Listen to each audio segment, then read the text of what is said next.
안녕하십니까. 기능의학으로 환자를 치료하는 의사 닥터덕입니다. 오늘 여러분과 함께 세포 리셋 북 리뷰 네 번째 시간인데요. 오늘 여러분과 함께 봐야 될 곳은 46페이지 얼마나 어떻게 먹어야 할까에 대한 비타민 D에 대한 얘기고요. 그 다음에 49페이지에 비타민 K2에 대한 얘기를 했습니다. 요걸 한번 더 정리를 좀 해드릴 건데, 비타민 D 하면은 우리가 보통은 혈중 레벨을 기준 잡았을 때 환자분께 저희들이 권하는 레벨이 있는데요. 그게 검사했던 랩실에서 권하는 레벨과 저희들이 권하는 레벨이 좀 다릅니다. 기본적으로는 우리가 혈액 검사를 하면 비타민 D만 보잖아요, 병원에서는. 그러다 보니까 혈중의 비타민 D 레벨을 알 수는 있는데, 과연 이게 내 몸에 충분한지 부족한지에 대한 개념이 아직은 잘 없는 분들이 많아요. 그냥 수치만 봐서 모든 사람을 통틀어서 당신은 50이다? 그러면 충분합니다, 이렇게 얘기한단 말이에요. 근데 그렇지가 않고요. 어떤 분들은 검사를 해보면은 50도 부족하다고 얘기하고 있고요. 어떤 분들은 40도 충분하다고 얘기하는 분이 있어요.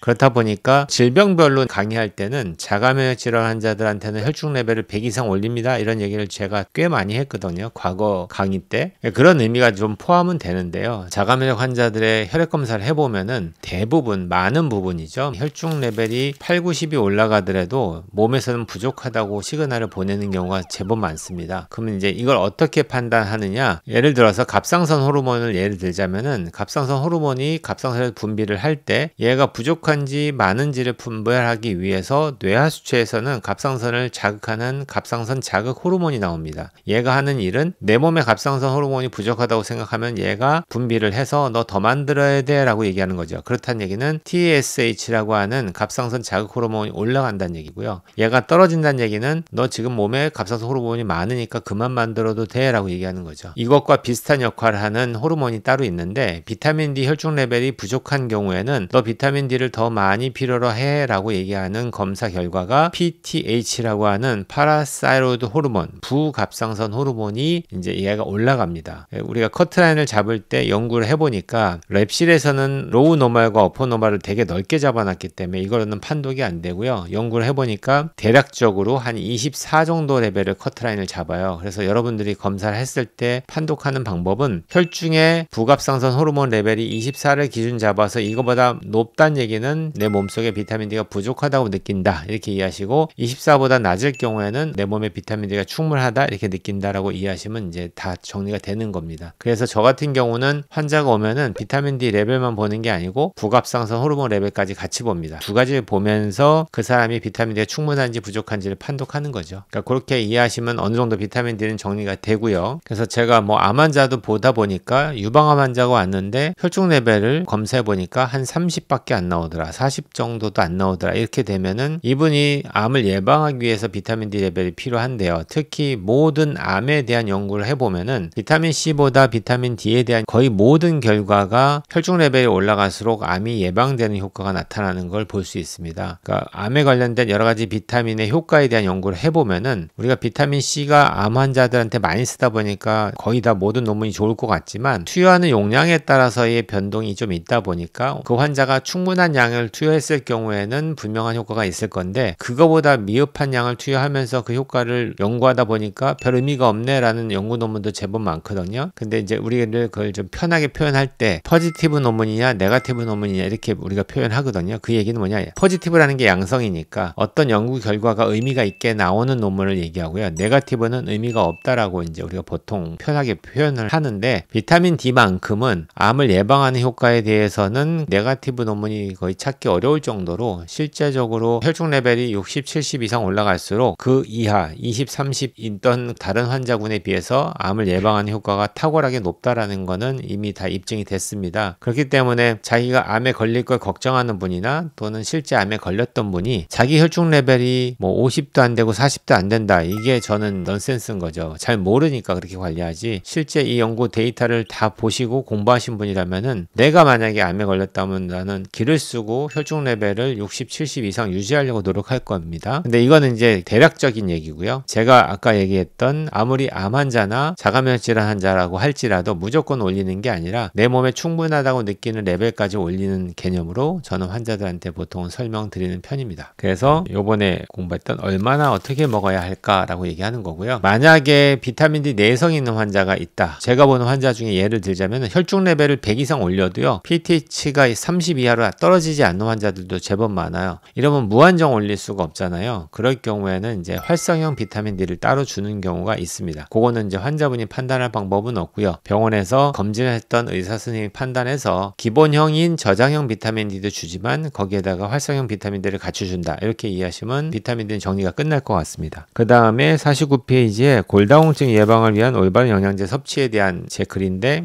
이거는 골다공증, 이제 뼈 대사에 대한 얘기를 큰 그림으로 한 번 더 설명을 드릴게요. 여러분이 먹는 음식 속에 있는 칼슘과 또는 영양제로 먹는 칼슘이 장에 들어가면은 그 장에서 그냥 아무 의미 없이 그냥 흡수되는 게 아니고요. 이 칼슘을 흡수하기 위해서 영양소가 필요한데 그게 대표적으로 비타민 D입니다. 그래서 D를 열심히 먹어줘야지 내가 먹었던 음식과 영양소가 칼슘 흡수를 잘 해주겠죠. 그러면 일단은 그게 잘 들어왔다라는 가정 하에서 혈액을 타고 돌 거 아니에요. 그럼 얘가 돌기만 하면 되는 게 아니고 우리가 원하는 타겟 장기로 들어가야 되는데 그럴 때 필요한 게 K2가 그 일을 합니다. 비타민 K2는 말 그대로 혈중에 있는 칼슘을 조직 내로 집어넣어 주는데 그 조직이 바로 뼈 조직이고요. 예를 들어서 혈관이라든지 일반 조직에 침착되어 있는 칼슘은 이거는 잡아 빼내서 오히려 얘를 뼈에다 집어넣어 주는 역할을 하다 보니까 비타민 K2가 하는 일이 너무나 정말 아이디어한 일을 하게 되겠죠. 그래서 나이가 드시면서 동맥경화증이 진행되고 혈관이 나빠지는 분들이 대부분이 이 일을 못하다 보니까 칼슘이 뼈에 못 들어가고 혈관에 침착하니까 생기는 문제이기 때문에 나이가 50이 넘어가신 분들한테 저 같은 경우라면 루틴하게 비타민 K2, MK7 형태의 비타민 K2를 꼭 드시기를 권하는 편입니다. 그러면 이제 비타민 D는 흡수, K2는 전달. 그 다음에 그러면 칼슘이 뼈에 들어갔다고 쳤을 때 들어가면 끝나느냐? 그게 아니고 그 칼슘을 이용해서 골 세포를 만들어야 되잖아요. 그래서 그걸 만드는 세포가 오스테오브라스트라고 하는 조골 세포가 뼈를 만들고요. 한쪽에서는 파골 세포, 오스테오크라스트라고 하는 파골 세포가 뼈를 녹이는 거예요. 그러니까 죽을 때까지 이 작업은 내가 생명을 다하는 날까지 계속 반복됩니다. 그러니까 뼈가 똑같은 뼈가 있는 게 아니고 내가 어떻게 관리하느냐에 따라서 1년 지났을 때 내 뼈가 건강한 뼈가 되고 관리를 못하면은 내 뼈가 아주 얇은 약한 뼈가 되는 거예요. 그걸 명심하신다면은 지금이라도 늦기 전에 비타민 K2와 비타민 A가 필요한데 아까 말씀드렸던 칼슘이 뼈에 들어갔을 때 이 칼슘을 이용해서 뼈를 만드는 쪽에 관련된 역할을 하는 게 비타민 A입니다. 그러면 지금까지 제가 얘기했던 지용성 비타민 3개가 다 나오죠. D, K2, A 이렇게 해가지고 3가지 지용성 비타민이 필요하기 때문에 저도 그렇고 일반 환자들한테 기본적으로 제가 추천하는 지용성 비타민은 A, D, E, K가 다 들어있는 기본적인 지용성 비타민을 저는 추천하는 편이고요. 일부 의사 선생님들이나 또는 이제 기능의학을 잘 공부 안 하셨던 의사들이 얘기할 때 지용성 비타민이니까 얘를 과량 투여하면은 내 몸에 많이 축적될 수 있다 이렇게 얘기하시지만 그거는 반은 맞고 반은 틀리거든요. K2를 예를 들자면은 비타민 K2 같은 경우에는 저희들이 섭취를 안 할 경우에는 생각보다 빨리 내 몸에서 많이 떨어집니다. 그래서 일주일 정도만 섭취가 안 되더라도 비타민 K2 결핍에 빠질 수 있어요. 그러니까 그 정도로 저장을 많이 할 수 있는 비타민이 아닙니다. 그래서 그때그때 계속 섭취가 필요하고요. 그러니까 식단을 통해서 섭취할 때 비타민 K2가 많은 게 그게 낮도 청국장이거든요.